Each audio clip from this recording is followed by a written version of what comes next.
Welcome to WiscoDice! Hey yo folks, I am your host, the Conesy with the most, and I am joined today by... Hey, it's Justin, the Meeples champion. And I'm Matt, the Ghost Walker. And I'm Suzanne. And this is episode 135 of the WiscoDice Tabletop Gaming Podcast! Today is November 27th, 2024, and on today's episode, we will cover our 2024 annual year-end wrap-up. But first, let's roll into those games that we have been playing. All right. With that, our first game that we have been playing, and I think for most of us enjoying, hopefully, is River of Gold, published by Office Dog, which in the US is distributed by Asmodee. This is a game that takes about 90 minutes to play, and you can play from anywhere from 1 to 4 players, though I've not tried playing it solo yet. And I believe, I think all of us, Justin, you've played this game, right? I know Matt has.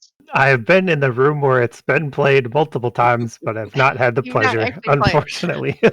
All right. So we've got Matt, Conesy, and myself that have played it, and Justin, who desperately needs to play this because I am enjoying this game. So therefore, everyone needs to try it out. Anyway.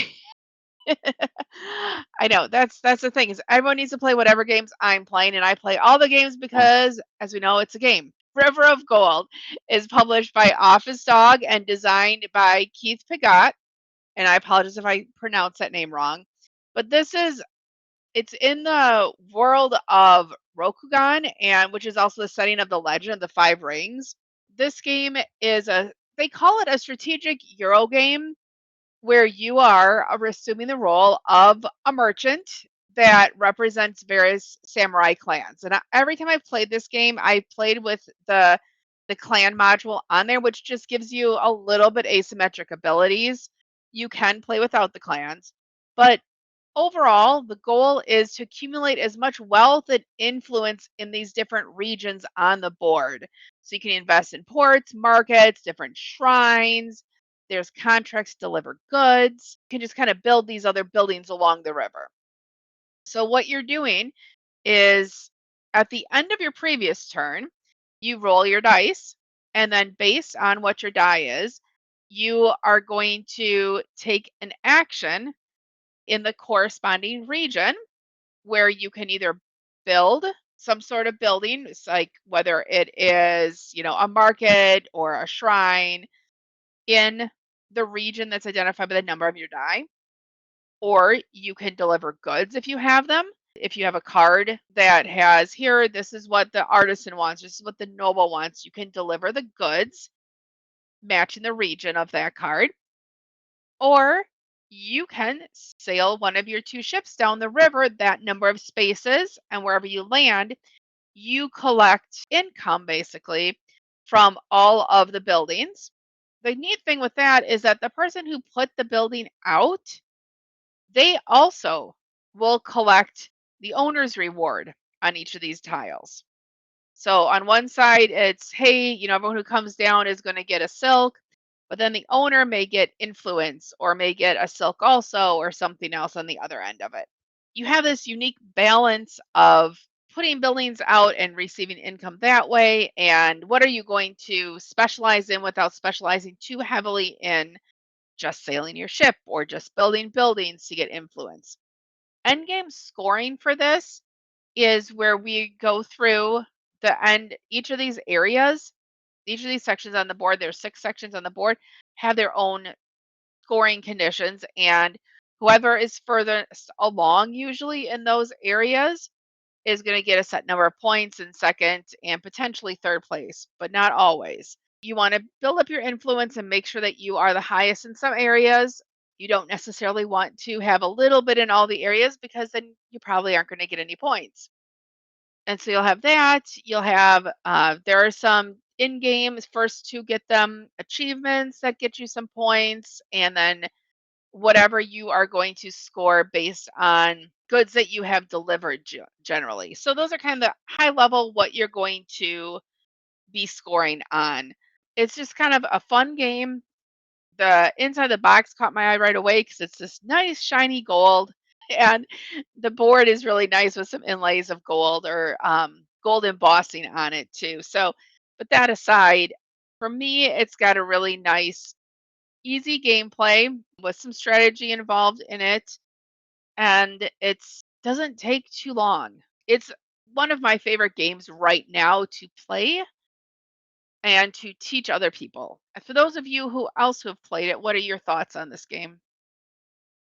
I really enjoyed it. I played it with you and some of the other people that night, and I was surprised. I didn't really have strong expectations, but there was a good, like you said, it's relatively simple to teach. I picked it up, I felt like pretty quick. You always make small mistakes, but there's a good bit of depth, like you said, to the strategy though. When you start staring at it, you're like, I can't be good at everything. I can't be a generalist. I've got to pick some focus areas. And I think your your asymmetric abilities gives you a little bit of focus there, but like even then you still have to kind of diversify just like a merchant would, right? You have to diversify into several things if you want to score enough points at the end. But even then, I mean, first time playing, and I was like neck and neck with the second place player, so felt pretty good about that. It was just a lot of fun for me just to play it the first time I played it. So what about you, Ben? Suzanne's a savant at this game and has been good at it since pretty much her first play, which certainly I understand why probably she likes it a bit, because I think she just naturally gets this game. I actually enjoyed this game. I'm not a big fan of the theme. This type of theme tends to not be one I gravitate towards, but after we sat down and played it, I was really excited to play it. I was really excited to play it again. I wish the insert didn't. It's a really cool insert, but it kind of sucks for putting the game back in because it doesn't actually really fit right with the game back in the box. Overall, though, the production quality is top notch. I really want to know if Office Dog actually has an Office Dog in their office, because that would be awesome. I think I made that same joke on our most recent, or one of our recent YouTube videos where we were talking about our top 5 or like 5 games we played recently. So you can find that link in the show notes in case you haven't. And if you didn't know, we have a YouTube channel. You can head right over there. Make sure you like and subscribe. We appreciate that. It goes a long way to help a small channel like us. I think there's a thing that, Suzanne, they're supposed to do, if that's right. Oh, you should definitely smash Smash! that like button over there and then subscribe. I created a YouTube short as well to say, like, hey, this is definitely a game that we recommend you play and own. And one of the other things I would find that's novel about it is that it doesn't take a ton of time to learn.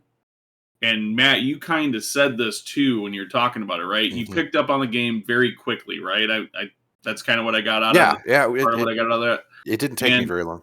The same thing, right? And there is something that is really satisfying about a game that you can latch onto quickly and get into the strategy of the game, but has enough depth in the game to replay over and over.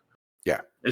Especially as often as I cycle through board games these days, I really appreciate having a good game that has a lot of depth to complexity of play and ability to be replayed that makes me want to come back to it, but also doesn't eat 4 hours plus another 4 hours or 8 hours trying to relearn the game, as we will probably come out later in the show when we talk about my pick for the game of the year. Anyways, that is River of Gold from Office Dog. Great game. You should check it out. Next up on our list is an older game that's been in the collection for a while. I think we've all played this one and had a great time playing it. And that is Architects of the West Kingdom from Garphill Games. This is a game that we actually reviewed way back in episode 76 of the show. So hop on over and catch that one if this game sounds interesting to find out more. But effectively, this takes the worker placement mechanic of go place workers, get resources, then take resources and invest them into things that ultimately get you points. but does it a little bit different than any other worker placement game that I've ever played. And that is, in most worker placement games, the goal is to figure out, like early in the game, is to figure out how to get more workers.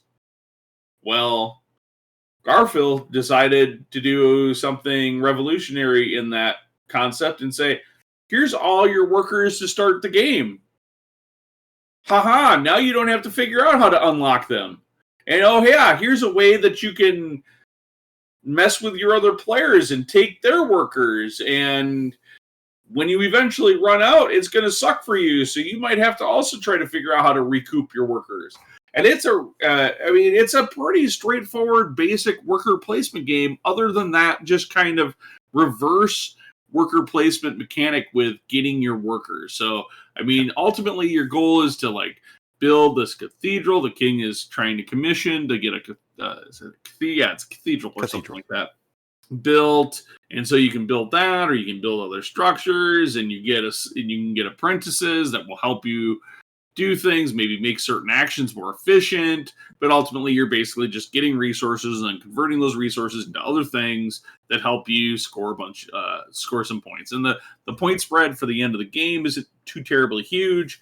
This is a game I find that people latch onto really quickly. I enjoy teaching it. It was one of my kind of de facto standard convention games for the last several years. I think this year is like the first year that it kind of cycled out of the games that I typically run at conventions. But I most recently played this at a Wilden Distilling, where we host a board game day on the third Sunday every month.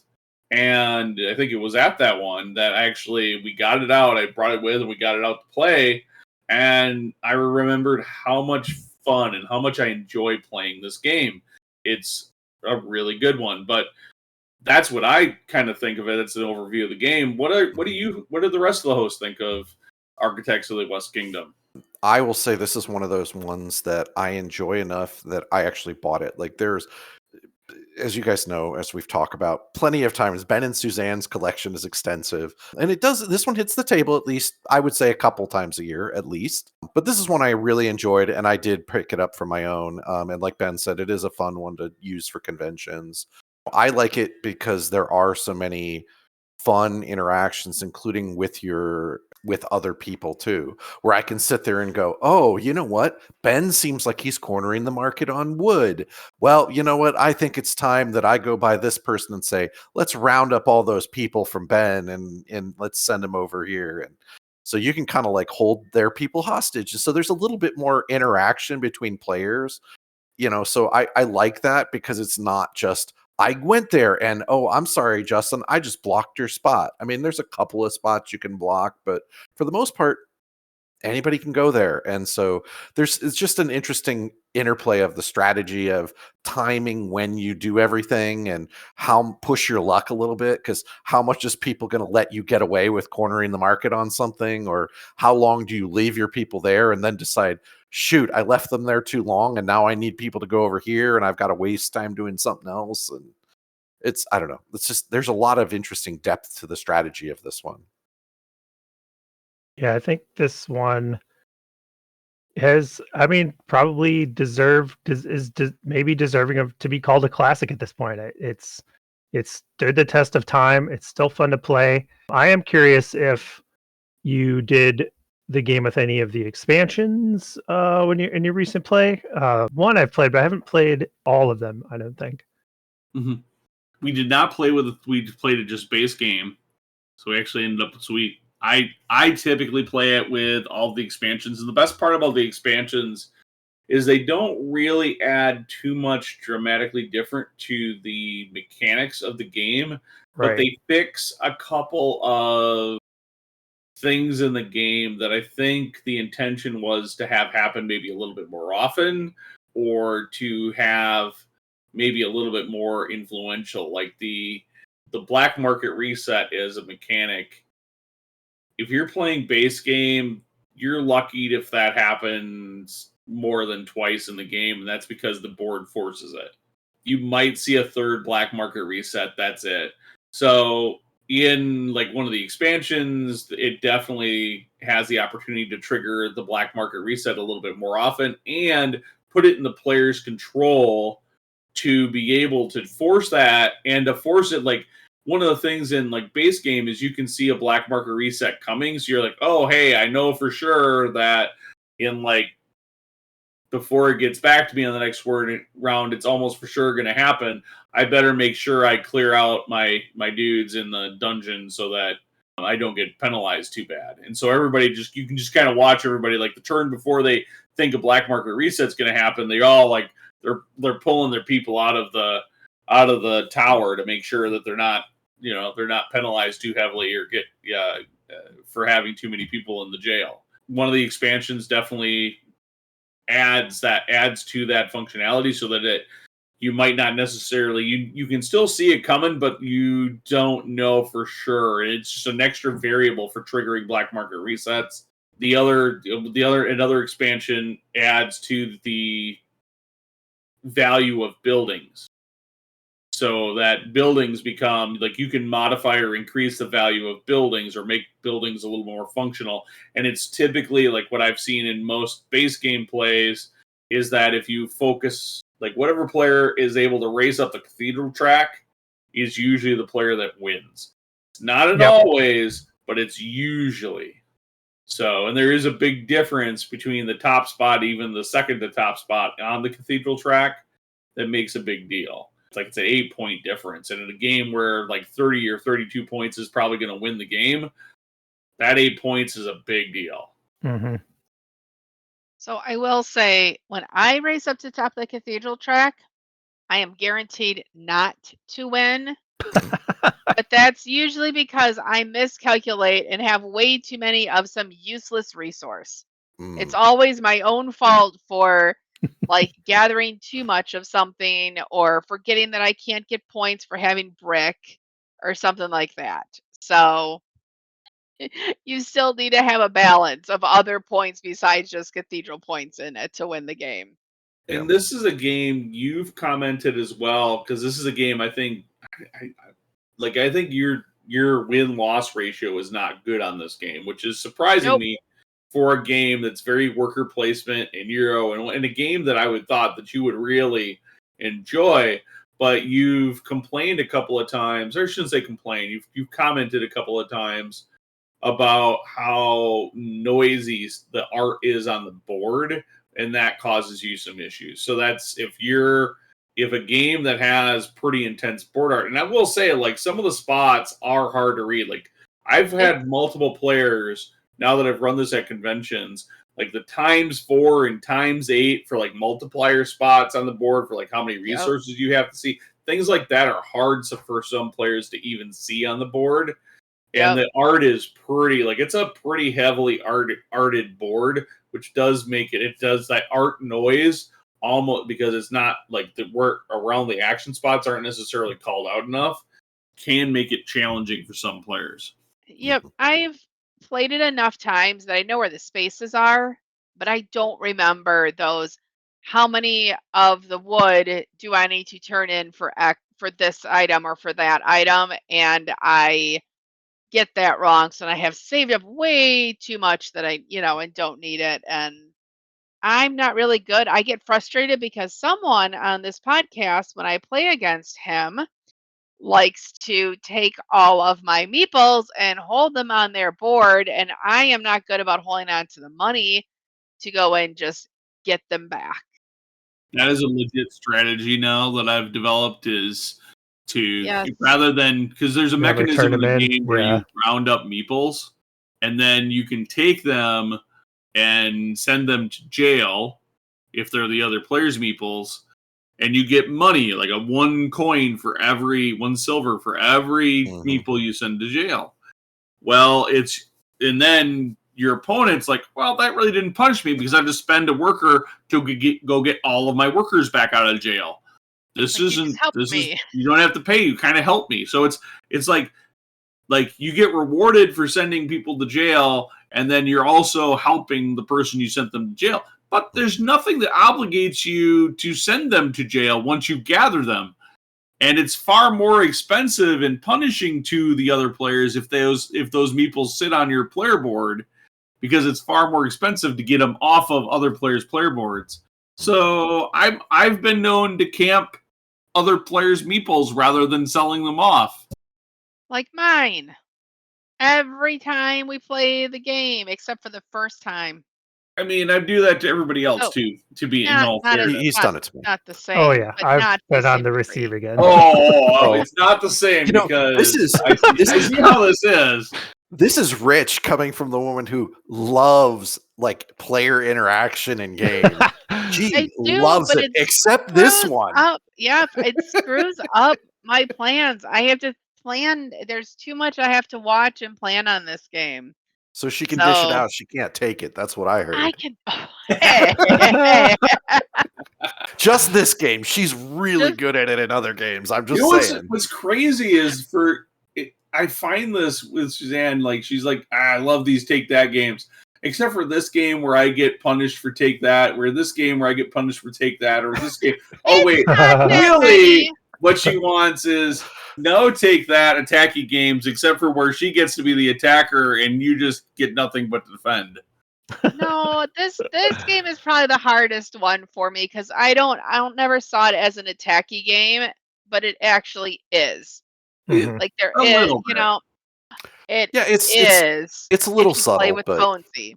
If you play with Conesy, he's not the other only people one. that I know, but it always is. I've played the game with other people, and no one really takes anyone's people unless the next turn they're gonna send them to jail to get the money If- from it. See, sometimes the only time I'll really send him to jail is if I need money. Because I'm kind of like Conesy. I don't see the point in making it easy to let your people go. Because it's actually more difficult for you to free them off of my board than it is to just get them out of jail. So I mean, know. I find like sitting on them sometimes is kind of a bigger benefit. I'm kind of like Ben in that respect on this game because You're also incentivized to sit on them because if you do planning on selling them, you can do them all at once in one get a big action. pay. Yeah. So just bank a whole bunch of them until you're ready to go instead of sending them each time. It's less efficient. I mean, So, if that just happens to be all of the other meeples on the board but yours, Yeah. that's fine. there we go. Great. Right. Anyways, It's still a fun game. I do enjoy playing it. I don't think I've ever said no to playing this game. Anyways, that is Architects of the West Kingdom, or otherwise known as also the Friend Maker from Garphill Games. Check it out. and check out WiscoDice.com for links to all these games we've discussed. And while you're at it, don't forget to leave a review of this podcast wherever you download podcasts. We greatly appreciate it. All right, and now, as we close out 2024, we always enjoy looking back at the end of the year. All of our gaming accomplishments, the new games that came out, and the great times we had. 2024 was a really amazing year for us. And we hope that it was for you, our listeners, as well. We would love to hear about all of your favorites, whether they're some of ours or some of the ones that you just experienced this past year. Feel free to let us know on our Discord or hop over onto our YouTube channel. Don't forget to like and subscribe and leave a comment on this episode. We'd love to hear what your experiences were and enjoy and share. That's one of the best parts of being in this space is being able to engage with our audience. It's something that I think all of us absolutely love, whether it's engaging with you at a convention or just comment back and forth, some messages in our Discord or on our YouTube channel. Keep that engagement up, but let's go ahead now and roll into some of our favorite memories, starting with the best new game we played in 2024. Now, we've always caveated the best new game as it didn't have to be published this year, just new to us individually. Of course, that means that especially for games that come out like in Essen and haven't been available to us here in the US from the previous year, oftentimes are considered 2023, in this case 2023 releases. We would definitely include them as part of our best new games, but I think all of these games became available in the U.S. or released to the U.S. market this year, actually in 2024. Justin, why don't you go ahead and kick us off? Yeah, so I don't think this will be a surprise if you've been listening to the podcast. For me, the best new game I played in 2024 is Andromeda's Edge from Cardboard Alchemy. This is a big sci-fi themed worker placement game where you send out spaceships to planets and different areas of the galaxy to take actions and have battles with other players and the raiders that live out in the nebula and come and attack your ships. You're moving up progress tracks to earn bonuses and earn points at the end of the game and score them during the game. There's a ton going on in this game, and it just, for me, is this perfect mix of Euro game plus player interaction with the battling and cool miniatures and awesome art, replayability. I think one of my favorite things about this game is that there are like 15 different player factions, maybe more, that you can choose from at the beginning of the game, and they all have their own cool little abilities and special ship upgrades that you can get. So they're all unique, and that kind of thing just really appeals to me in a game. Very excited to play this more. Would love to play with you guys sometime soon. And yeah, I'll keep recommending it. Andromeda's Edge. Something you find with Justin's game of the year is it's whatever game that's a big Euro-ish kind of game that he has most recently played that he really liked. Coincidence? I think not. I don't Was know. it So I have a year was- preferred type of game, and I prefer games that I bought because I like how they are. Yeah. Well, I was going to say, you've talked about this one a lot, and just what you've talked about, I love a sci-fi theme like this. I would love to see this one on the table. It ticks all my game boxes. This game is high on a lot of lists, so you're definitely got a strong contender for game of the year. But I think Suzanne's up next. What do you got? Oh, I am up next. Sorry, I was sitting there just mesmerized by the publisher's page for Andromeda's Edge because it is one that I'd like to play. But I went a little different route for my favorite game, that best new game that I've played this year. And it is a Thunderworks game. It is called Metro Runner. And this is where you are a runner in this new city called Mirror City in their underworld, where you are trying to hack different things, get information, and just fulfill like requests on there. But so it's pretty straightforward, the few actions that you can take and what you need to do on it. But the reason it made my top game this year is the number of times I've been able to play it with people, multiple times with some people, the number of times being able to teach it to people. We've done a lot of gaming at conventions or game days at different various establishments. So there's some noise. It's not really an environment where you can sit down and play a really intense game. But this one has been a hit from, I think, 99% of the people that I've played this with have enjoyed it. And that just makes me feel good when I play it. So it makes me happy every time I play the game.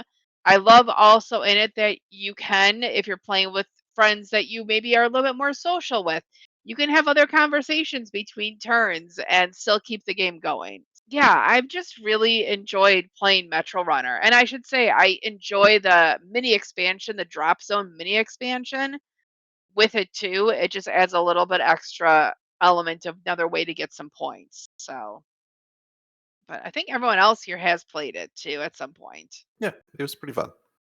I think the interesting thing with Metro Runner isn't just how many times you've been able to get at the table, but how many times we've gotten it to the table. And this is one that came out right before Gen Con, so we got it in like late July or mid-July anyways. And people that after they played it with us went out and acquired their own copy. Like, we're probably directly responsible for 8 to 10 copies of this game showing up and being purchased after people played it with us, which is really high marks for a game that I think falls very under the radar and is one that probably will not be in anybody's game of the year's lists except for ours. Good for mine. And honestly, I considered it for my game that I wanted to play or that I wanted to put on the top of this list, but went a little bit different direction. I will say, Conesy, your top game was also one that I was considering. So, And mine, I feel, is a little bit of an obvious choice. Now, I will say that I struggled this year getting to the best new game, and kind of thinking about the qualifications. I really wanted to pick a game that was actually released in 2024. I like to try to make my pick as like this was like probably a potential contender for game of the year, and this year's no different. But I want to give shout outs to games that came out last year at Essen that I am really high on, and that is going to be Nucleum from WiscoDice and Evacuation from Delicious Games. Both of those games I absolutely really enjoy and think are very, very, very, very good. Both games were games that I didn't get copies of or were impossible to get copies of here in the US for me until 2024. So the only times that they have been played were this year, and they were new to me. And so they were contenders to be on this list. But I ultimately went with Inventions, Evolutions of Ideas from Eagle Griffin Games and from famed designer Vital Lacerda. As we know, Lacerda makes some of the crunchiest game design board games, and this one is no different. It took Suzanne and I probably a full week of watching YouTube tutorials, referring to the rulebook, after this game was set up on our brand new gaming table that we had just got, to be able to christen the new gaming table with a new board gameplay on it. It took us a week to figure it out. And it probably was, I'm over dramatizing how long it took us to figure it out. Obviously, we're busy. We had to create content, other things during that time. But once we sat down and played it and kind of really understood and got going with moving things around, I actually found that this is one of the more intuitive Lacerda games that I've ever played. And one of the better Lacerda games that I have enjoyed playing while I played it. It definitely kind of grabbed that brain thinky, like, what choices do I want to make in the play of the game too. So I'm really excited to get this back to the table. I don't know if it'll fit into, like, say, our normal game night windows, but I would like to, while it's still within a couple of months fresh of having played it the last time, like to play it again at a larger player count, because I think this is another game that's going to shine better at 3 or 4 players than it does at 2 players. It'll only fit in a game night window if people are planning to spend the entire night until the next morning over here, I think. I don't think the game is that long. To teach it and to play They it, need to come probably. prepared. They need to spend the week before learning how to play the game. Yeah, Wow. spend the week before. Like, it's hard to, like, I read the books. I read the books, the instructions and everything that they had, all the supplements, multiple times, and watch videos a couple times to try and figure it out. The Player Aid is a 4-page supplement. That's a player aid, and you need to It reference that a lot. It is a full printed piece of paper that's folded in half. By 11. 4 pages of player aid. Wow. Okay, and that's just the guide. That's the short information that you need. Yep. And you definitely need to reference that multiple times, as well as the rule book. And the player aid really doesn't teach you how to play the game or be a good reference. Like, I've played games that have a really good, like, the player aid is a really good reference how to play the game. You still need to know a whole bunch about what these actions actually do to be able to go look at the player aid and go, okay, I know what that means when you're reading the player aid. And this is a common thing for a Lacerda game, like, and we've getting on a tangent here. Like, you play an Uwe Rosenberg game, which I feel like Uwe games are just as complex as a Lacerda game. The major difference is for Feast of Odin. Like, you look at the iconography for Feast of Odin, and you're like, okay, I got it. I can translate that because it's basically the same as what Uwe did in every other game. So once you figure out the iconography generally for one UI game, you've got them all. But for every Lacerda game, the aesthetic is completely revamped for that game. The iconography is completely revamped for that game. Nothing is maintained for any kind of intuitiveness. So when you look at an icon, you're like, oh, that icon gets me a wood. Oh, no. It's not like it wouldn't be the same icon for wood in 3 different games if he had wood. Not that he uses wood as a resource in 3 different games, because he wouldn't do that. So it's always like half the game is like when you pick up a Lacerda game is trying to get your head around how does the iconography mean when you get. And once you get it, you're like, oh, okay. Like On Mars is another one. We spend about like a week usually before like get ready to play On Mars. We spend like a week trying to refigure out how to play On Mars. Once you get playing it, you're like, okay, as long as you do things in the right order and the right methodology, you can play On Mars and you get it. And it works and it flows, and I don't feel like it's that complex. It's a complicated game, but not. It's more like you just have to do things in the right procedural order, and the game works. Yeah. But yeah, anyways, that's evolutions of ideas from Eagle Griffin Games. Another crunchy Lacerda game in my top game for the year. Okay. Matt, what do you got? So I picked a game that I had kept an eye on last year, and frankly, I almost backed it on Kickstarter when I saw it, and then I was like, I'm going to hold off, and then I saw it at Gen Con, and I was like, it reminded me, and I was like, oh, maybe I'll back it on the late part of Kickstarter, and then I begged off, and then eventually I just saw it this year, and I was like, forget it, I just got to pick it up and play it, and that is Weirdwood Manor. It's by a small company called Grey Ridge Games. And frankly, right now, if you tried to find this, I don't know that you could find this in a normal, friendly local gaming store. I've seen it on Amazon. I've yet to find it in a gaming store, and I looked locally. It's on Amazon's Black Friday sale, so we ended up picking up a copy that way. This game surprises me. I played it. It's probably one of the only games this year that I played. And I got done, and I lost the game horrifically because it is a cooperative game. You are playing together to beat the board. I lost it horribly, and the first thing I thought was, boy, that was a lot of fun. I want to play this again. I mean, I would have re-racked it if we'd had time and just played it again. Basically, the theme is there's several different monsters you can play against. You're in Weirdwood Manor. Weirdwood Manor is shifting corridors and rooms, and they'll be open at different times of day and locked in other times and different days, and so you're constantly trying to move your way through the manor, collect items to be able to basically defeat the monster that's haunting the mansion at the time. And you have everybody plays their own type of wizard or character, and have your own asymmetric powers, and so you have to cooperate together.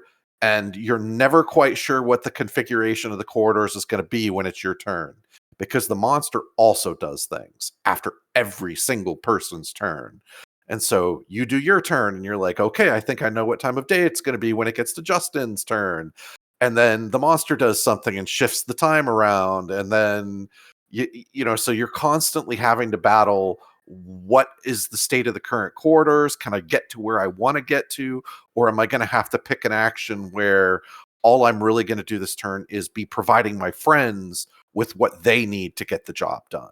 It was a very interesting mind puzzle for me, because you're constantly trying to gain experience for your own character, but also make sure you're setting your friends up to be able to, whether that be beat down the monster or save. At least in one of the monster scenarios, there's a Lady Weirdwood, which you're trying to save as well. And so you can't ignore anything on the board. You're constantly trying to juggle things, and do I waste my turn to roll time back a little bit and save us a little bit of extra time? So it's an interesting puzzle game. It's an interesting, constantly evolving, how the hell do I do this next kind of thing. So it was just a lot of fun for me, and I really enjoy a good cooperative game.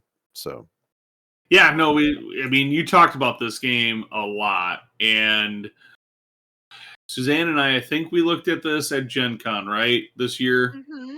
Oh yeah. just because Definitely. Matt talked about it, and you didn't only just talk about it on this year's Gen Con preview, Last but year. the previous, the 2023 Gen Con preview too. And so we felt like we had to check it out. Like we were obligated. He twisted our arms, folks. And I was honestly kind of impressed when I saw the game at the booth this year. And so, yeah, when it came up for sale, base game on Amazon this year, and I recommend you buy things at your local friendly game store. But let's face it, Black Friday sales are Black Friday sales. You get things significantly discarded. It's hard to argue. But yeah, we picked it up, and I'm actually really excited to play this one too. So maybe it'll be on next year's list for me for top game of the year. I don't know. We'll New find games out. you've played. That is Weirdwood Manor from Grey Ridge Games. Let's move on, though, to something that's near and dear to WiscoDice in our core, and that is the tabletop hobby side of the world, and whether it's hobby projects, painting miniatures, collecting armies, or if that's painting our board game figures or working on things for our role-playing games. So what was your favorite hobby project that you worked on this year? And for those of you that are following along on this audio medium that is an audio podcast, head on over to WiscoDice.com because you'll be able to check out pictures of all of these hobby projects. Guys, get your pictures to Suzanne so that she can post them for your hobby projects. But let's go ahead, Justin, kick us off. What was your favorite hobby project? So we haven't talked about it for a while, but believe it or not, I am still working on painting my Mansions of Madness 2nd Edition miniatures. Well, how many are there to I paint? still might There's get our Mansions of Madness done before Justin's. You may yet. I have slowed down significantly, but I did get all the investigators painted, which I was really proud of. That's probably the biggest, longest streak of painting I've done in my very short painting career. But I'm pretty happy with that accomplishment. Got some of the other monsters painted, like the deep ones, cultists, things like that. So I got a ways to go. I have yet to dare approach the I think they call them star spawn, but the Cthulhu looking ones with the octopus face and the big wings. I want to get a little more painting experience under my belt before I tackle those, but I'm happy with how things turned out. I tried to use the character cards as a guide for how to paint the guys, and also looked a little bit online at other examples and get some inspiration. So I'm pretty happy with how all my investigators turned out, and maybe I'll still get a play of them in before next Halloween. Who knows? That's about the time that this game tends to come out. So we'll see. Let's say by about mid-January, you bring your investigators. I'll have all the monsters probably painted. Maybe by then we'll have a fully painted set. Okay, sure. I haven't started the investigators, and I still have my Star Spawn and like 3 other figures to finish, and then I will have my core set done. I'm not 100% sure I want my painted figures standing in contrast to your painted figures at this point in my career. I don't know. My paint job on it is not the greatest either. It's at I would call it my board game quality paint job. Yeah. But yeah, no, that'd be cool. We do need to get this painted, finally finished painted someday, some year. If I don't get Suzanne a play of this game in 2025, she may do weird Cthulhu rituals with me. So I need to make sure this game gets done. Yep. I've been promising it for every year for 2 years now. Yeah. Well, and right now it's in the stage of we cannot play it until it's painted, which means we don't get to play it. And I why really you set that insane rule for yourselves, but I didn't. He has because all the things are in his office, in Conesy's office. It's I could play it without them. She dares not venture into my office. Oh no, he doesn't want me in his office because I will start reorganizing it. I will never find anything ever again. 18 days that you're gone? I bet I could get a lot of things done in that office. I figured for sure I'd come back to a card catalog for my board game library, but I am getting so much closer to that, and I'll have an update on that on one of our board games and coffee on my resolutions. But All right. Yes. Well, what's up next? But anyway, so speaking of painting, I finally took the dive and am like trying to learn how to paint. Conesy has been very patient with me. I've listened to the advice people have given on this podcast and other videos, and I painted a D&D character that I'm pretty happy with. It's not perfect, but it's pretty good. I did an emerald dragonborn wizard character that I painted. So it's, guess what color it is? Green, which is one of my favorite colors. So it was a lot of fun to paint. I have also painted some other things, but that was probably my favorite hobby project because there was no picture that I was really using. It was just all in my head with trying to figure out what I wanted it to look like, color wise. Obviously, the model was there. I did not make the model from scratch. I'm not that ambitious yet. So that was my favorite hobby project. So Conesy, what have you done? Have you been painting models too for your favorite hobby project? I would say that Akra, the Emerald Dragonborn Wizard, needed really cool terrain to play on. And one of the things that I am happiest about when it comes to terrain projects that I have done for our Dungeons and Dragons games are these little 6x6 wilderness terrain tiles that are all magnetic. They snap together so I can rearrange them. I kind of have a method to how I've made them so they all kind of can easily link together on the board. And when you then start dropping, whether it's tents for carnival or you want to make a spooky forest or whatever, like got like magnets in them, so they got like all those pieces of terrain that you can put on the top, just kind of snap in. I'm gonna say my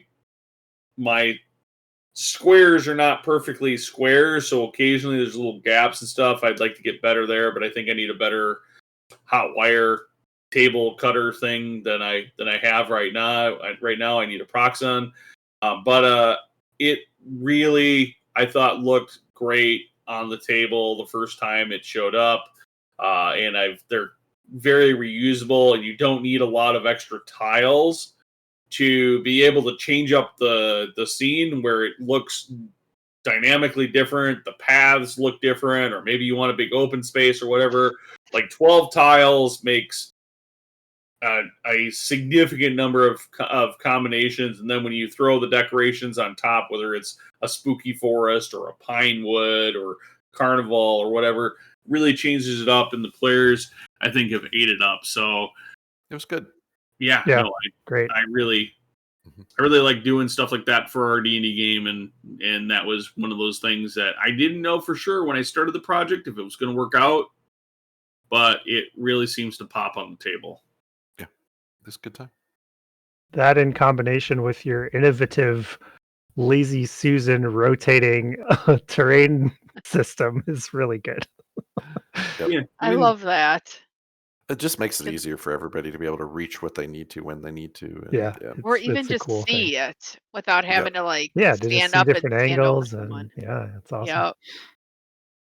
that Yes. that was the next thing that was trying to solve after we played a session where I had like a dungeon with tall walls, and I kind of noticed players struggle a bit trying to see what was going on.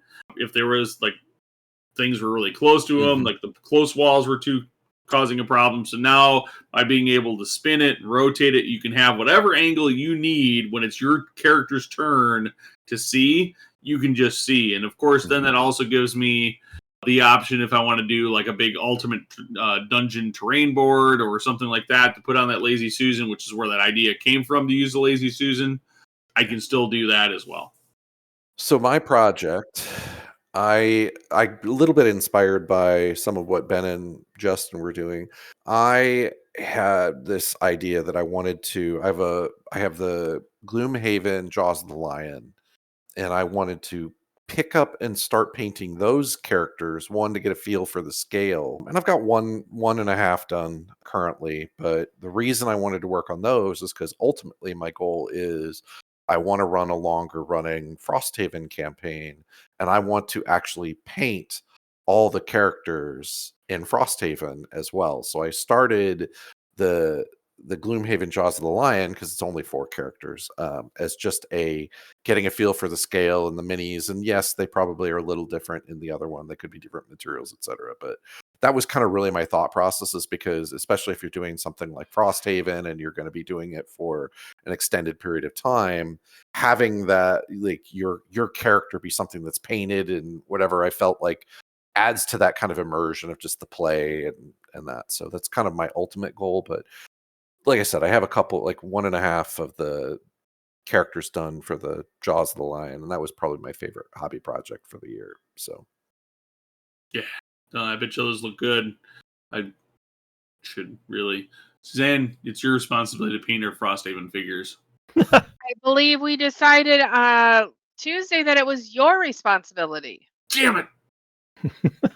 I believe I said that I wanted them painted before our next session. Sounds like you got work to do. more projects than time.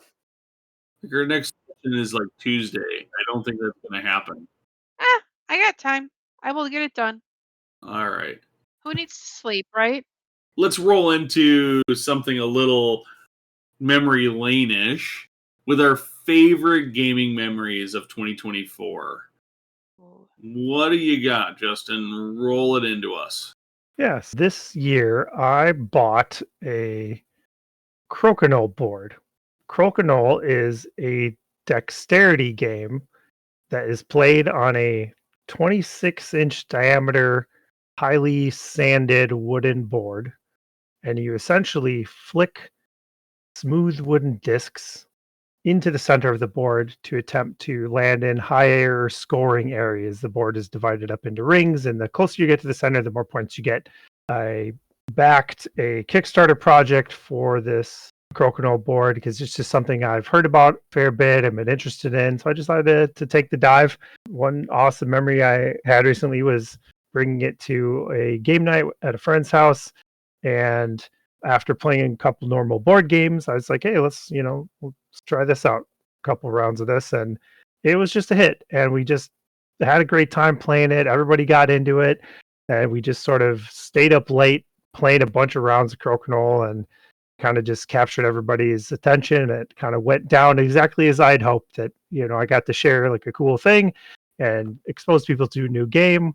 I think people are talking about getting their own boards now at this point, which is cool. Yeah, it's maybe a little on the outskirts of tabletop gaming or board gaming. It's almost like a bar game. You might think of it like that, but I think it fits in the board game world, and it's just something I had a ton of fun with, and I was glad to be able to share it with other people. Crokinole is something that a lot of board gamers and board game content creators I've been hearing talk about in the past like year and a half. So yeah, no wonder. I mean, it's a game I'd like to, because I've heard about it and heard so many people having a good time about it. I'd certainly want to check. I don't know if I want to dive into getting my own Crokinole board, but definitely something I can see why it probably took off and was people really enjoyed it. So I'm glad you got one so that I can play on yours and don't have to buy one myself. Exactly. Until he plays on it once, and then we'll have to get one. But it's a pretty sizable board, isn't it? It's like it's 3 feet huge. across. Yeah. We'll just replace the Jasper with a dedicated Crokinole table. It's they're not quite 3 feet. It's a little over 2 feet in diameter. It's bigger than I thought it would be, though. It's surprisingly big and pretty heavy. Was this the board you guys had set up over at Jason's? Yeah. So, okay. Yep. All right. So that's what we were playing. I've seen you guys playing it. It looked really fascinating. It's fun. Do you flick your fingers? Mm-hmm. Yeah, you kind of position a disc at the edge of the board and you flick towards the center. And there's a divot in the center with, if you sink a disc in the center the right way, it's like 20 points, and depending on how close you get, it's worth less. So but you sort of compete against the other team by knocking their discs out of scoring areas and putting yours in there. Yeah, no, it's a cool game, and you guys should definitely try it. It's a little bit of an expensive thing to get into. I backed a board from Mayday Games, which is kind of like low mid entry level, but they can get very expensive for very nice boards. I recommend it. Crokinole. Just invite ourselves over to your house for a Cronkle night. Yeah, absolutely. I think a lot of these episodes, it probably sounds like I'm inviting myself over to your house all the time, but I really It's don't just ever another just randomly reminder. show up. It's I need the reminder because I always forget to have people over, and I really Yeah. just need to make an effort. You got lots going on, though. It's okay. We still like you, Jen. Well, I'm interested to hear Suzanne's favorite gaming memory, but maybe less so Ben's now. We'll see. Well, Wow. Yeah, well, most people mine probably is blank your mind. mine is very different from Justin's, except for the fact it has to do with being around friends. So, Conesy and I went to Gen Con this year, like we've been doing for several years now. And a friend of the show, she had her first time at Gen Con and she went solo. She Hi, didn't really Jess. know. Yes, hey, Jess. I had such a blast showing her around and helping her orientate herself on that Wednesday before then, and then just meeting up with her here and there. She and I had very kind of similar, like where we were scheduled a little bit, where we were doing games, then we were spending lots of time in the vendor hall, and she had a lot more planned than I did, but we were kind of in the same area, so we kept running into each other, but it was just really nice kind of seeing Gen Con through her eyes a little bit and Mhm. also realizing how comfortable I am at Gen Con now where it was not the first time. The first time it was almost overwhelming. I'd never been to a gaming convention before, didn't know what I was getting into, and had crowds of people, and like crowds of people are not my comfort zone at all. I usually try and avoid them. But now I'm like, hey, look, I can handle this and I know where things are and I'm not getting too turned around. So I would say my favorite gaming memory of this year was walking around Gen Con with Jess. Nice. So, Well, that yep. was really good. Yeah, I think we had a really good Gen Con, even if we were 18 miles away from the convention center for a hotel room. That's all right. I still bought enough stuff in the vendor hall to keep up with last year. That's because I left you very unattended, and that was because and my favorite gaming memory for this year was DMing for a little company that makes 5e compatible products called GUI. And so I've been a big fan of their products for many years, and I've talked about them on this show several times. And all my current D&D campaigns that I'm running at home for my home games are GUI products, and they're super immersive. And the best part is that there's art for like virtually every encounter. So on top of, I think, fairly decent descriptions, it gives you an extra level of depth and helps players understand like what they're experiencing, what they're seeing, what their characters are experiencing, and what they're dealing with by being able to see these pictures of NPCs, of encounters, of whatever they're coming across, and helps add to the whole gameplay experience. And being able to then extend that back into the community that of DMs and players who really love GUI and GUI products this past year was really good. I've been far more engaged with that GUI community since then. I'm really having a great time with it, and getting the first chance to be a dungeon master at Gen Con, this convention I've been to for a ridiculous amount of years now, and never. Actually, I'll be honest, I've never publicly DM'd. It's always been home games until Gen Con this year. And to do it at the big granddaddy convention for one of the few publishers that are still running D&D games during the 50th anniversary of D&D, it was absolutely a phenomenal experience. And I had nothing but amazing players at all of my tables. Nice. If you want to hear more about Ben's experience DMing at Gen Con as well as some other DMs, go and listen to episode 131 of the WiscoDice Tabletop Gaming Podcast, and you'll get to hear even more about all of that. That is true. Yep, I hooked up with a couple of the other DMs. I didn't forget about that, but I forgot to mention it. So thanks, Justin. Yeah. So for me this year, I think one of my favorite memories is this was my first year ever attending Gamehole Con. So for anybody who's maybe local to Madison, you would know Gamehole Con is probably our largest gaming convention here in Madison, Wisconsin. And I have lived in Madison for many, many years, but for whatever reason, I'm just disorganized and haven't made it.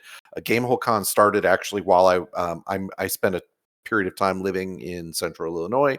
GameholeCon started while I was actually gone, or maybe it was the very first year, might have been the year I moved, but this just happened to be my first year, and I spent the entire time either running board games or DMing during, like as Ben said, during the D&D 50th anniversary. It was just a lot of fun. All the players were a lot of fun, and it's a different scale for anybody who's been to Gen Con. It is a totally different scale. It is much more, I would say, more intimate of a convention. But this year in particular, I mean, it is definitely a more, I would say, role-playing centric convention. And there were definitely, because of the D&D 50th anniversary, I would say there were other areas of the convention that probably suffered because of it. But I still had a blast. It was a lot of fun to go for the first time. But like I said, I spent 3 whole days just running for other people, but that was a lot of fun. All the players were great. There were people that come from all sorts of areas around here. We had a couple travel in from Texas who were like, I come here because it's just a lot of fun, and it's very intimate, and it's just a good time. So it was fascinating to hear people say they come to this convention specifically because it's not as giant as Gen Con. I like Gen Con for a totally different reason, but they like the closeness, the things they can do there. So it was a lot of fun. So I want to personally thank Matt for all of his work running games for WiscoDice and representing WiscoDice at GameholeCon this year. We ran close to, I think, 60 hours of board games as a team this year between Matt, Suzanne, and myself.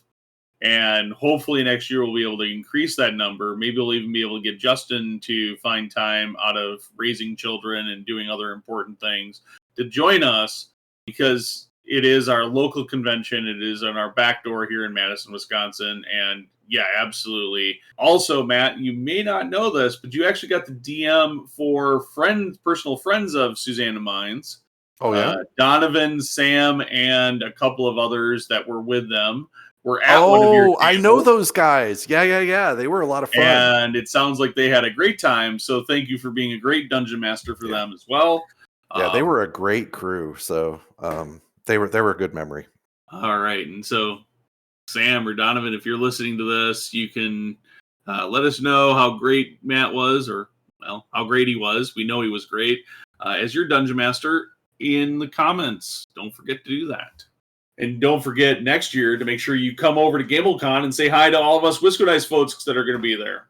We can't keep chattering about GameholeCon. We need more to talk about. So next we're going to talk about what gaming experience surprised us the most. This could be a game that we played this year. It could be something else that we've experienced this year. Just some big surprise that happened to us that made us, just kind of go, wow, I didn't expect that. So Justin, what surprised you this year? I know something had to have.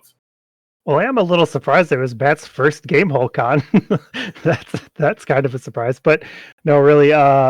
One big surprise for me this year was the game Windmill Valley.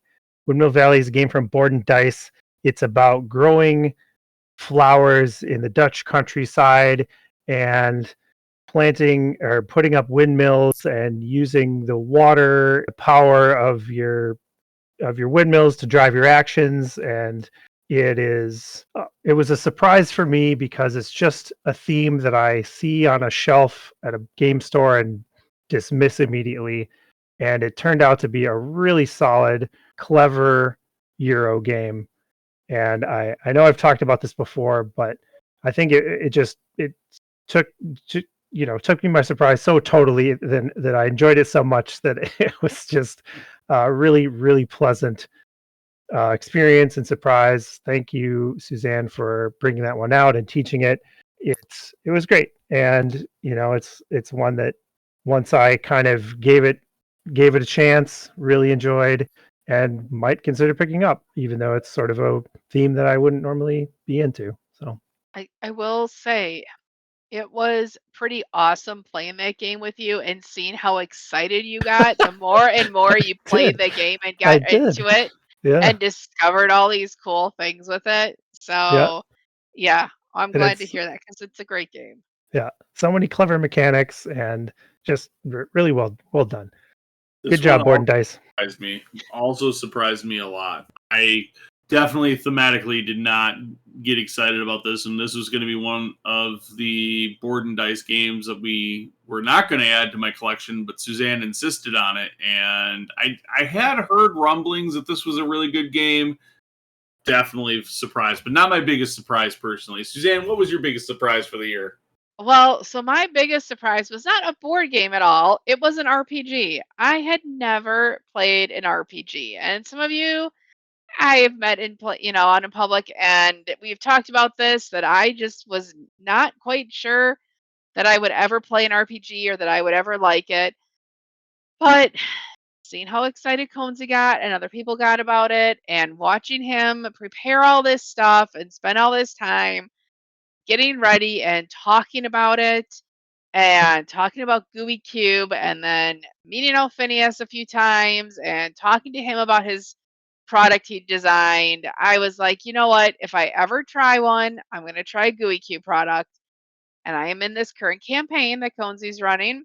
Ben and Justin are also in it, and I'm having a blast. I'm finding I'm enjoying it a lot more than I thought. And my favorite part is not surprisingly the combats.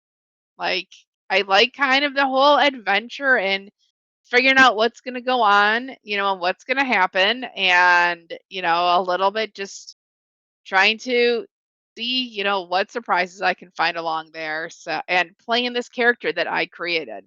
That's probably like the biggest surprise for me is that I actually do enjoy playing RPGs.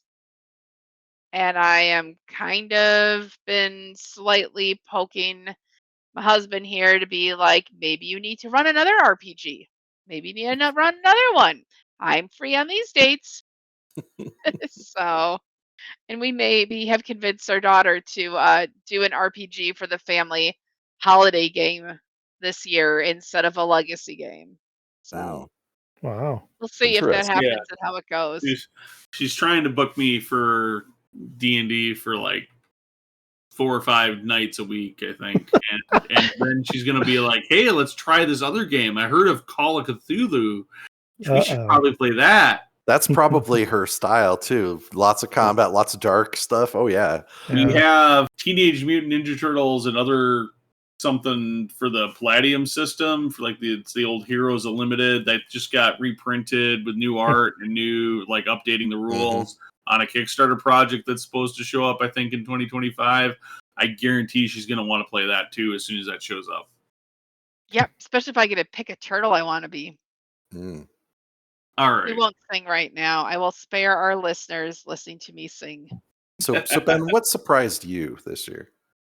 I'm going to say like it was a big thing to try to get done, and I don't know if it'll actually finish in 2024, but it is our studio, and it's been really awesome to get in there and actually play games. The game table showed up. We were able to get most of the room kind of into its more finished state in time for the new game table to go in there. Still continued working on things on that remodel. It's still not finished. And like I said, it might not be finished, but getting in there and playing it, like how immersive it just feels. Like every time, especially when we're playing like Dungeons and Dragons, it feels like you've stepped into another world and you're in this kind of private space that feels very immersive fantasy with the special lanterns that Suzanne got in there, and then it's the way the look of the room is. So if you tune into any of our most recent videos on YouTube, you can actually see the room a little bit in the background, although I don't think those videos do it nearly justice enough. We'll be putting out a full video tour of the room as we get it finished, hopefully sometime in Q1 of 2025. But it is amazing, like that extra evolution of tabletop game room and what it does for the gaming experience. It's really, I didn't think it would make that much of an impression on me, but it is. I can't help but be just super giddy about it right now.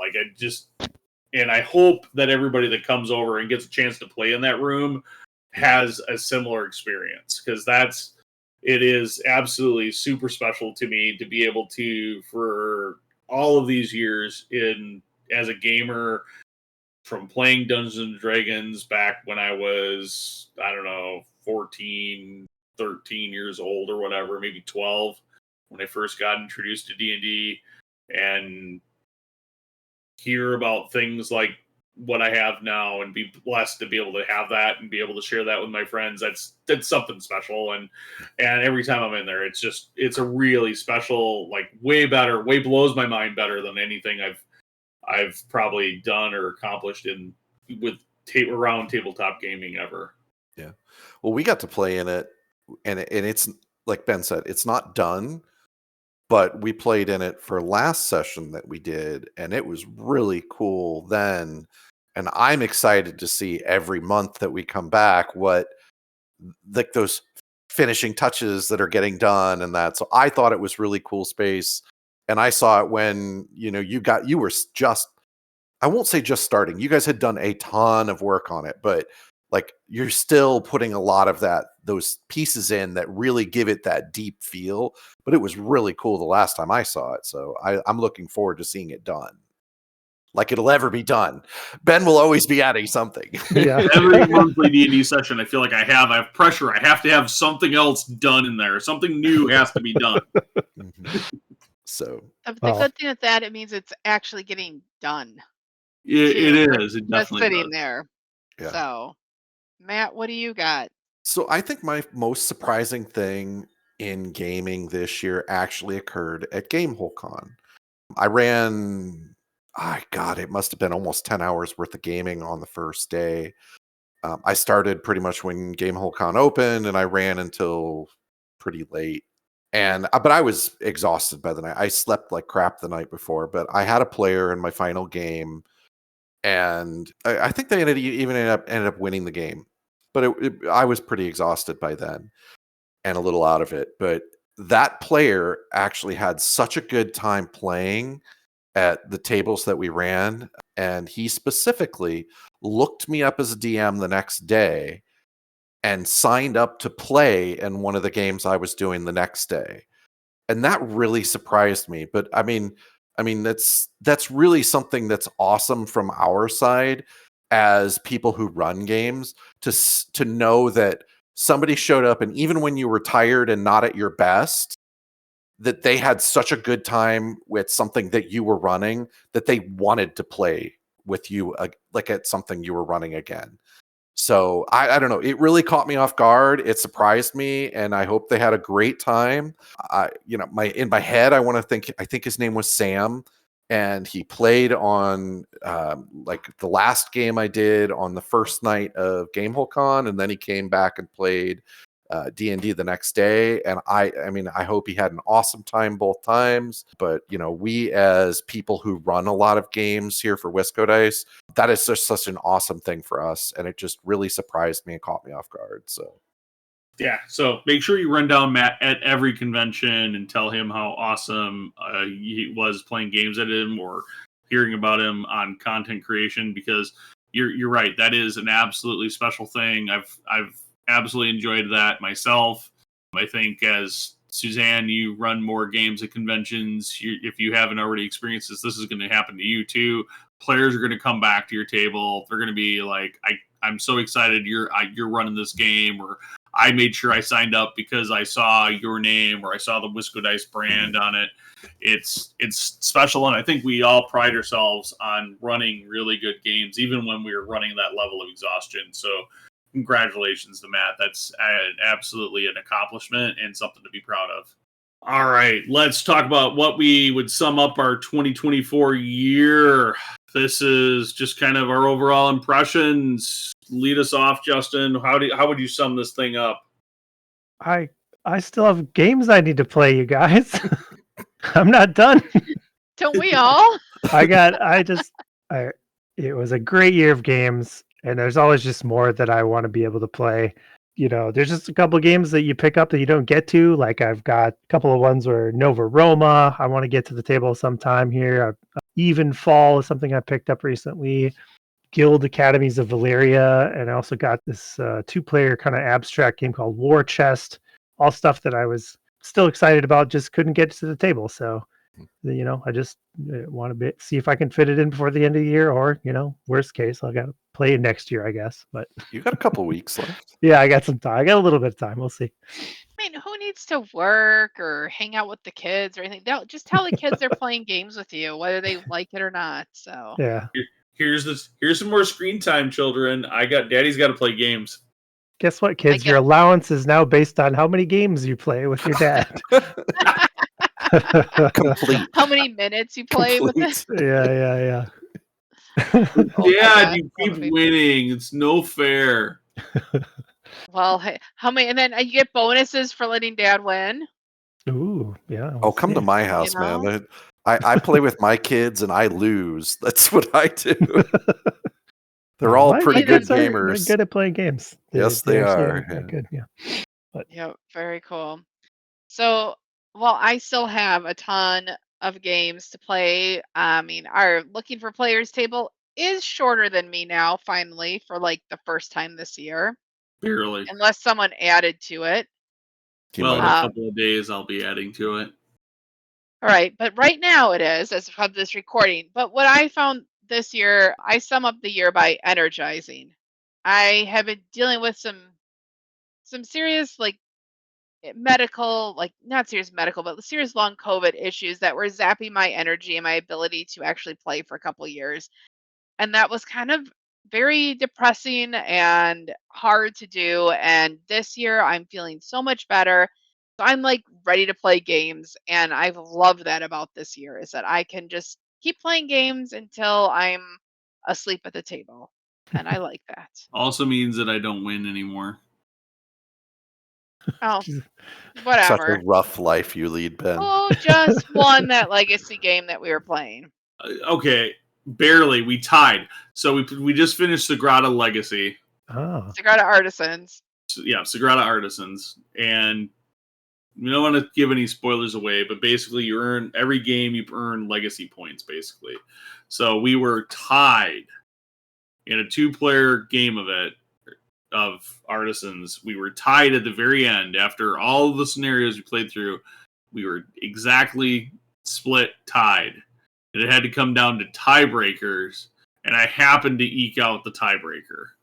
Yeah, you can say, yeah, I won one. It was by the hair on my chinny chin chin. You still won. A win's a win. So yeah, she's not happy about it. Well,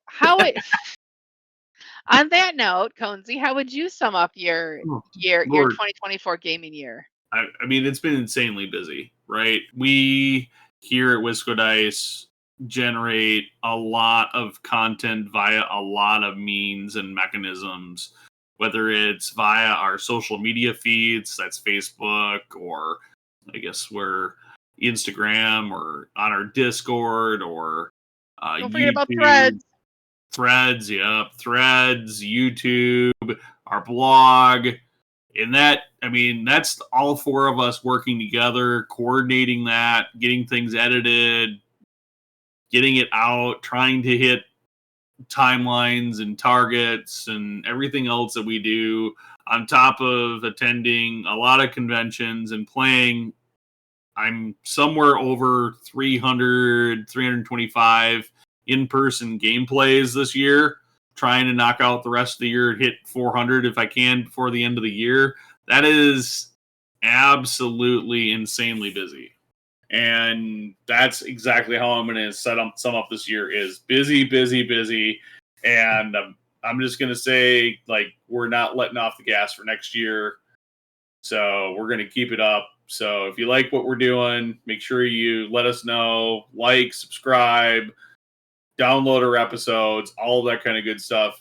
It's absolutely what keeps this engine going and keeps all of us here at WiscoDice, but myself in particular, are pushing and striving to be the best we can when it comes to this kind of content creation. So thank you all for paying attention, listening, subscribing, commenting, but tell your friends, get your friends to listen, help us out. It'll make it all worth it for us. I think for me, if I just had to pick a word for this year, I actually would have picked the word overwhelming.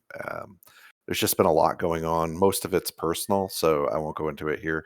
I mean, it's been an awesome year for board gaming and RPGs and things like that. Got to go to several conventions, which is awesome, but it's just been a bit overwhelming managing my schedule with all the things, because we built a new house this year, so it got done very early in the year, and there's just anybody who's ever built a house, it's there's a laundry list of things you need to get done in that first year, and it's just never ending. So you think you've got a new house and therefore that means you don't have much to do. Well, the projects are never ending. So hopefully next year will be a much calmer year, and I can get a little bit more focus on board games and start, having people over more. And those are the things that I look forward to getting back into, is just having people over and just being able to, have some more chill days playing board games. So I'm just going to say, Suzanne will say we moved several times in the past few years. And Suzanne would say it took me at least 6 months before I would settle into a new place and get to any level of comfort. So I absolutely understand, at least from the moving into a new place. Oh yeah. It just kind of throws things. Novels, we have a friend, a mutual friend, who changes like apartments about every year or two, and maybe 3, max 3 years, maybe at the same place. And he's done this his whole adult life, and he's the same age as us. Mm-hmm. And like, I cannot fathom what that's like, because I mean, changing my surroundings every 2 or 3 years it's just this huge, tumultuous thing that throws my life into chaos. I can't find my crap for 6 months. Oh, and Conesy, didn't you just tell me today that it's finally feeling and looking like a house, like 2.5 years after we moved in? I did. It's taken us that long to, I think, really, really start taking over the space and starting to customize it and make it our own, versus just being another house that we happen to live in. Yeah. Oh, so, I agree. What game are we super excited for to get to the table in 2025? This is our last question.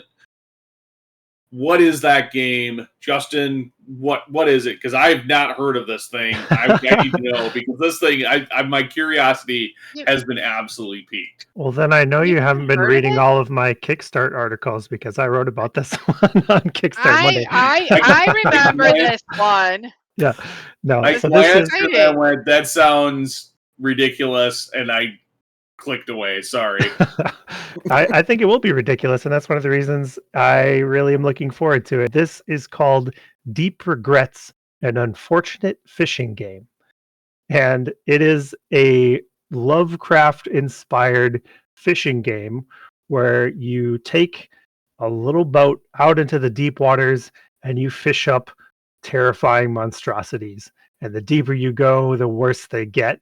And part of the thing that really brought me to this game was this incredible, creepy art of all these really weird looking fish and monsters, and truly bizarre Lovecraftian things that you can fish up out of the waters. I think it's going to be some casual gaming fun. It's not like a deep Euro or anything like that. It just it has a really cool look to it. I love the theme. I love this idea of just fishing up horrible things from the deep.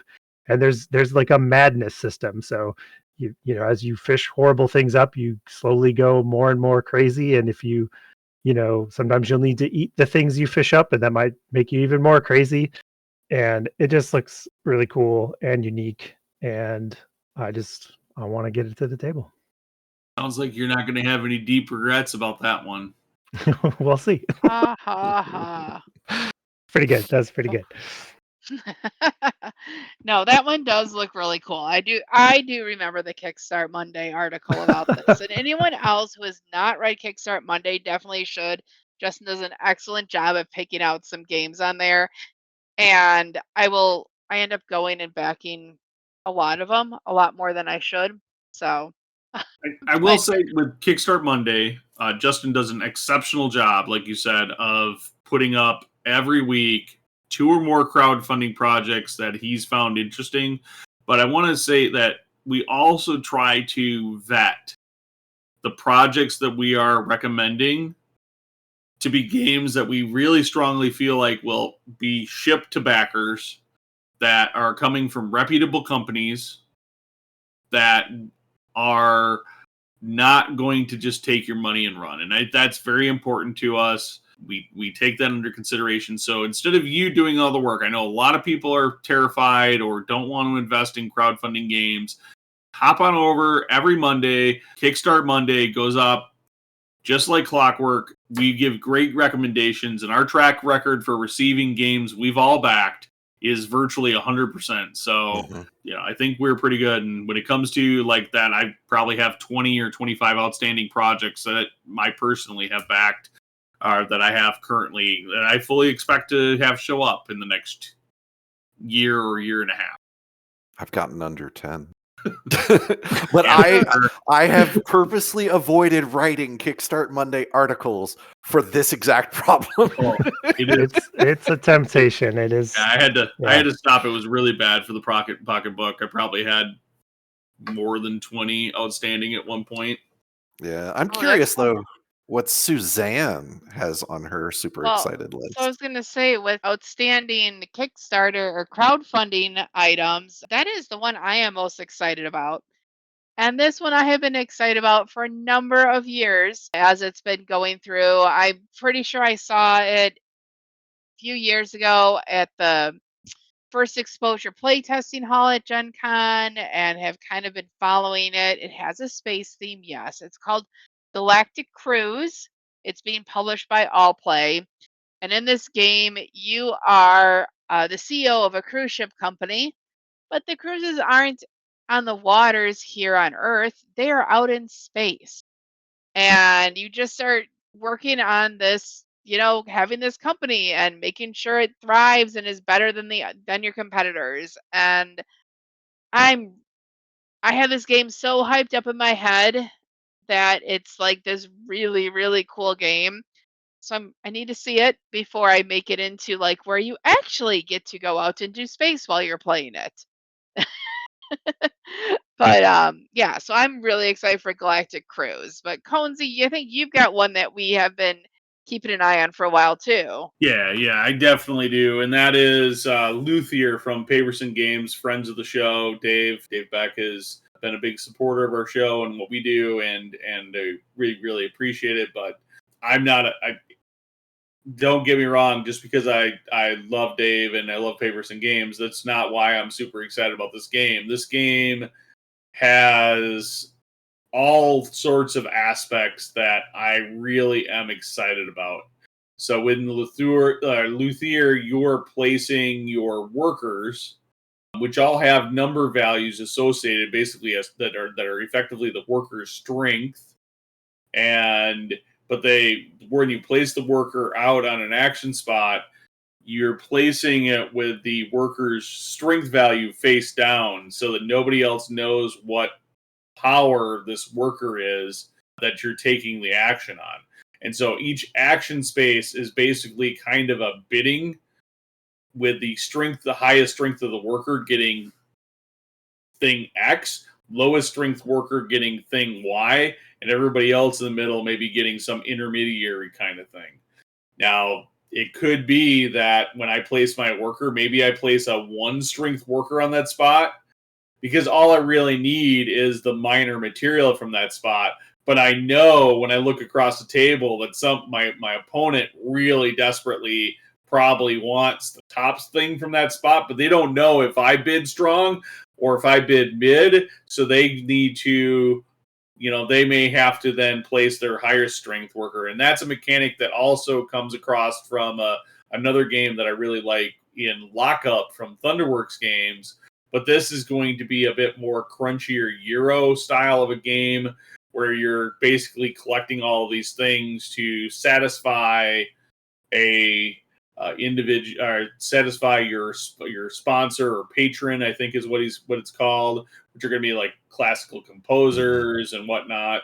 And they're going to have certain requirements and needs that if you satisfy them a certain number of times, then they go towards your end game scoring, and then ultimately the whole game comes up. You're trying to get your instrument and your notoriety to be like the lead or the first chair in this big orchestra that ends up playing at the end of the game or whatever. Super awesome game, super awesome theme. One that I'm with mechanics and a level of complexity that I've been promised is going to really scratch that itch for me when it comes to getting a good Euro crunchy game experience. That's Nice. Luthier from Paverson Games. I believe Late Backer is going to be closing soon, which means hopefully we'll get this game sometime early-ish 2025. Nice. So my game that I'm excited about is a game that's being produced by Lucky Duck Games. It is a Kickstarter that I backed called The Dark Quarter. It is a game that it takes place in New Orleans. It's sort of this dark detective type thing. Think voodoo and all the mysticism of New Orleans, but you're a detective. You're part of a detective agency trying to solve a mystery. There's just a lot going on in this game. Frankly, I believe it's going to have an app very similar to Mansions of Madness and things like that. But you're going to be doing like all these kind of investigations in different parts of the city and trying to solve this big mystery that's going on. I don't know why this game came across my feed. I've been waiting for it for over 2 years. It's currently on the boats. It's on the boats. It's shipping to the US. Yay. So I should get it in Q1, hopefully. I'm kind of an all-in backer, so I think there's like 2 or 3 sub expansions on this game, so I got all of them. It's just one of those games that for whatever reason, this theme just hit me. And in my head, I saw this kind of Mansions of Madness, lots of different scenarios and this detective thing and all this mysticism, but that wasn't just a pure Cthulhu mysticism. It was a different type of mysticism. And I was like, that just sounds really cool. So I've been tracking this one for over 2 years. But they've made very solid progress on it, and the art looks phenomenal. Like I said, it's going to be an app and driven type thing, but I'm excited to see it hit the table. I'm looking forward to maybe seeing it in early, like I said, 2025. So This game looks cool. I definitely would be excited to give it a try. Yeah, it looks very much like a game that I've seen similar type stuff done, but it looks like it's got some unique things to it. So yeah, hopefully it works out. This is something I looked at, considered backing myself. So I'm glad one of us actually snagged it and got a copy. Yeah. Well, when it comes in, I'll happily try to reach out to you guys and maybe we'll schedule a session. So. All right. Well, I think that wraps up our year in review. I know this one runs a little bit longer because we've got a lot of great memories over the year, but I'm sure you all do as well. So reach out, let us know what your favorite memories were from 2024. You can drop us a note in our Discord. You can find the link to that on our website at WiscoDice.com. Or if you are listening to this show on YouTube, you can just drop us a comment on our YouTube channel. Of course, reach out to us on our social medias, whether that's Facebook, Threads, Instagram, all those kind of good things. And absolutely from all of us, happy 2024. Thanks for all of the great gaming memories, and let's get excited for 2025. Woo! Thank you so much for listening. Make sure you leave a review of this show wherever your favorite place is to find podcasts. Oh, and by the way, give us a like on our Facebook page. And don't forget to follow us on Twitter, Instagram, or Pinterest while you're at it.